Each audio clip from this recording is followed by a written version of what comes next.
one of our seniors is making. And with that, I have the absolute pleasure of welcoming U.S. Army Major Bill Cole up to the front of the Baby Church.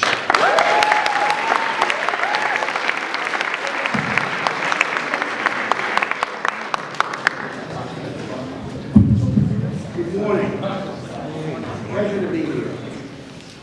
Before I begin, I'd also like to say that back in 1997, my daughter Pamela was accepted. Unfortunately, she could not go to the first class of Gann Academy.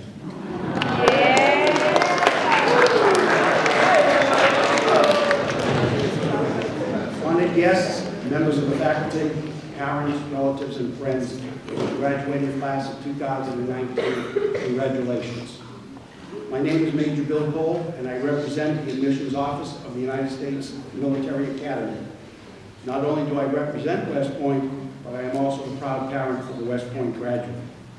Founded in 1802, the mission of the United States Military Academy is to educate, train, and inspire the Corps of Cadets so that each graduate is a commissioned leader of character, committed to the values of duty, honor, country, and professional growth throughout their career as an officer in the United States Army and a lifetime of selfless service to the nation.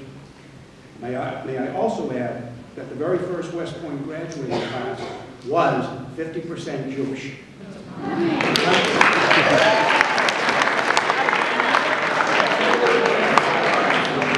That year, only 2 cadets graduated.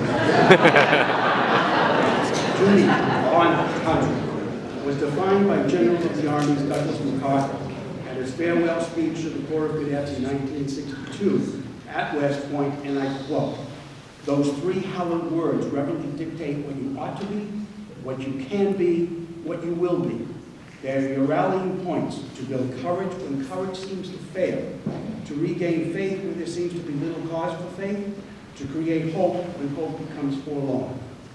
Each year, West Point receives approximately 13,000 applications. Less than 10% are offered admission. Applicants must embody the attributes of a scholar, leader, and athlete. They must be medically qualified and receive a nomination from their U.S. Senator, U.S. Representative, or other authorized nominating source.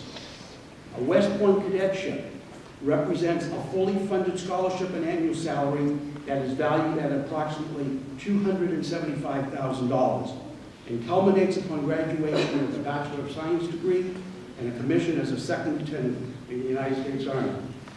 Today's candidate had a combined SAT score of 1490.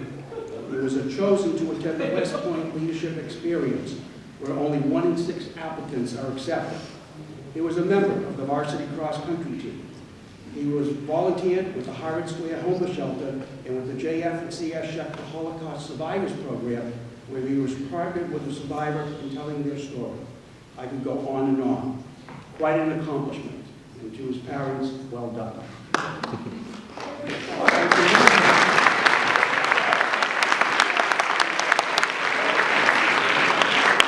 As you now embark upon your military career, remember these 4 following words in addition to duty to the country. They will follow you wherever you may go and whatever you may do. They will instill in you an esprit de corps that has continued unabated for over 100 years. And with the utmost respect for any naval brethren that are here today, those 4 words are, go Army, beat Navy.